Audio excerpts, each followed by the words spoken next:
मी इतक्या मुलींना अप्रोच केलंय ना, आणि त्यातून आहे ना मला एक गोष्ट नक्कीच लक्षात आली, की स्टार्टिंगच्या 30 किंवा 60 सेकंदात आपल्याला कळतं, की समोरची व्यक्ती जी आहे ती आपल्यात इंटरेस्टेड आहे की नाही.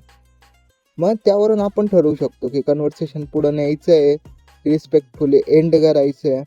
ठीक आहे. जर ती सपोज नॅचरली बोलत असेल, कन्व्हर्सेशन फ्लो करत असेल, मीन्स की ती तुम्हाला रिपीटेड क्वेश्चन विचारते, कन्व्हर्सेशन ठीक चाललंय, मग तुम्ही ठीक आहे कन्व्हर्सेशन फ्लो करू शकता, कंटिन्यू करू शकता. बट इफ तिचं उत्तर असे असतील की हो, हां, नाही, अँड फक्त तुमच्या क्वेश्चनचं आन्सर देते, तर ते कन्व्हर्सेशन तिथंच रिस्पेक्टफुली एंड करा.